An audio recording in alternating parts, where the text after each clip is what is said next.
Good morning and welcome back to Planet Althistory. Today we are going to discuss what if Russia never conquered Siberia.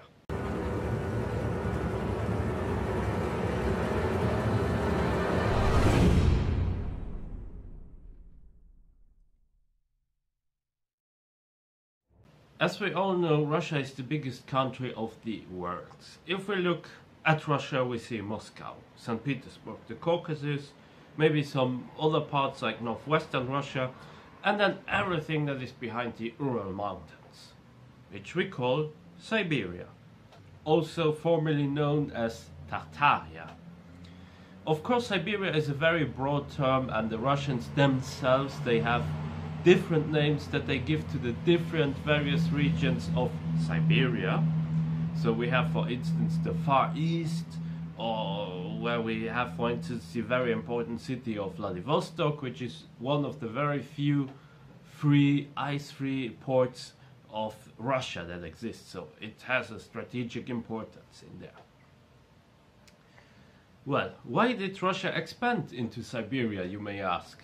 That's a very good question, and it's not because they wanted to do so suddenly. I mean, afterwards they maybe wanted to do so, but it was because the Mongols, once they declined in power, the Russians just turned the tables and started to expand into these regions in order to protect themselves. I'm saying protect because when you don't have these regions under your control, you will always face some Mongol invasion or some other people coming to you in there. Siberia nowadays is a very Russified region which has a lot of resources but a very harsh weather, and yes, the natives of Siberia weren't treated in the nicest way. I'm pretty sure that there's still a lot of things one can expand into, and there's still a lot of research to be done, but honestly this is a topic that is almost never discussed, and I also have no clue about it. The Russian expansion into Siberia started in the end 1580s after the Tatar raids, but if all of that changed, what if Russia never conquered Siberia? First of all, we have to discuss a point of divergence, and the best one would be that Russia would find it too costly. Russia would be too busy with Poland, Lithuania and Sweden, or their first campaigns would be a disaster, leaving a very strong Siberia Khanate. Or perhaps the fur trade would not be that important to Russia, although this one might be impossible to pull off. Anyways, most of Siberia was a very decentralized place, and there weren't many of these structures around. Maybe you had some kingdoms or some people who you may call leaders of certain tribes, but there were no real state structures in there.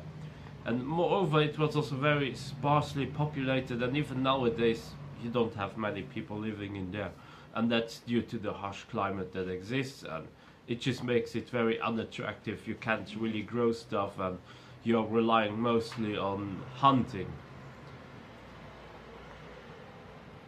If we go with the options that the Russians would be beaten by the Siberia Khanate, and well, kind of decisively, let's say, we could perhaps see a continuation of Huns or Mongols, Tatar, the Turkic tradition, and the Khanate would spontaneously attack people around them, countries around them.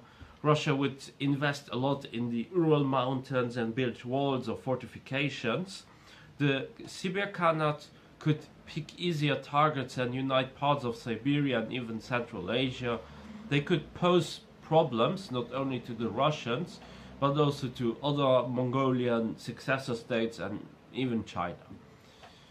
What does this mean for Russia? Well, it means first of all that they will lose a lot of influence, a lot of potential gains, and also a lot of resources, of course. Sweden could probably keep up with other European powers, and Poland, Lithuania might still even be around or even conquer parts of Russia together with Sweden. The Ottomans could perhaps keep parts of southern Ukraine much longer, and it could stay very much Turkish Muslim or be conquered later on by the Poles, if they had no internal trouble, that is. The Caucasus would also be under Ottoman rule until they too would get free and form their own independent kingdoms, and I see that a strong successor state of Georgia or even Armenia might be something that's not really far-fetched to accept in this alternate timeline. Russia would become the punching bag of Europe and not Poland this time. Why? Well, Sweden and Poland, Lithuania as well, whoever would rule beyond the Ural Mountains, they would come and steal from these lands. And most likely these lands are some Russian lands.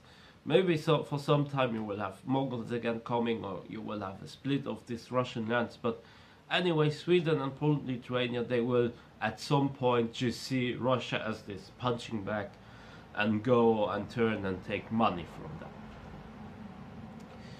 However, I think it is impossible to just totally take everything of Russia and to delete it from the map like it was done with Poland, Lithuania. First of all, even if we just take the European parts and we just delete a few southern parts and northern parts of Russia, there is still a lot of land to be taken. So don't get me wrong, Russia will still be big for European standards, but of course for international standards it will not be that big. And without having Russia there as a big power, we might see actually Sweden becoming the most dominant power of Northern and Eastern Europe.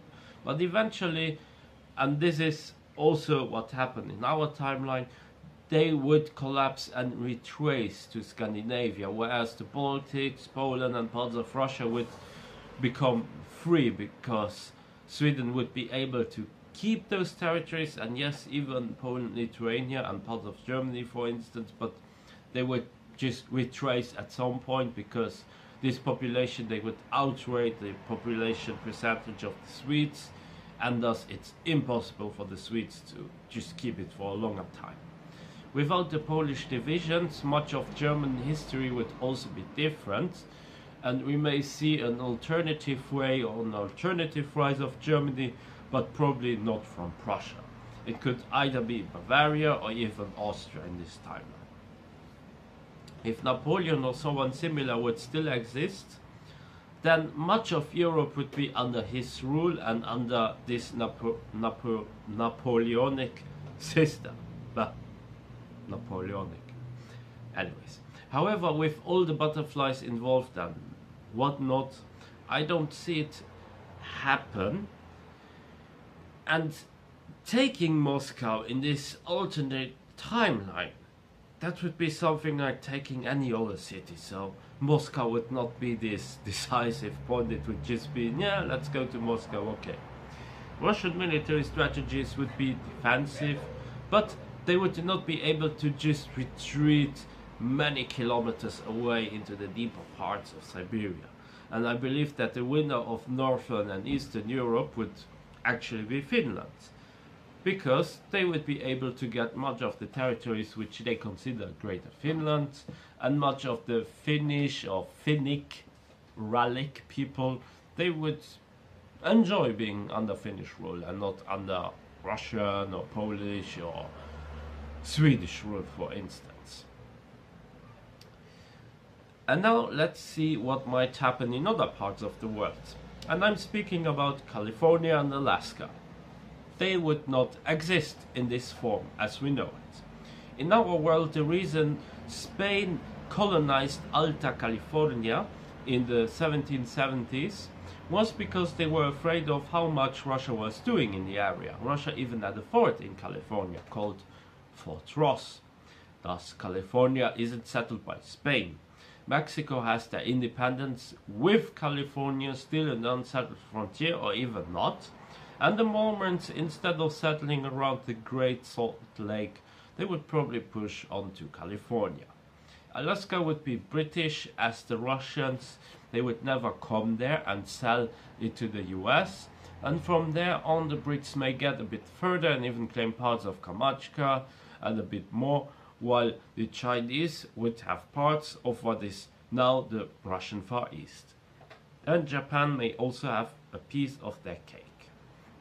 Japan may expand a bit more, as they would have industrialized just as in OTL, while China would still collapse. Mongol or Tartar or Siberia Khanate successor states, they would exist, and they would be some type of very loose Chinese vassal states, and probably with an alternate period of imperialism, Japan and Britain would replace the Chinese as the new overlords. At first, they wouldn't care much for Siberia, but after finding resources, we would see Chinese, Japanese, Korean, and European immigration to Siberia, where they would found mines and settlements, as you know, that whenever a great power comes to another place for resources, well, the native population usually, they will have the short end of the stick. And that's where we stop it for now. That's it for today. I hope you enjoyed my video. Be sure to like and subscribe, leave a comment, support me also on Patreon, and join my forum, forum.planetalthistory.ga. Until next time on Planet Alt History.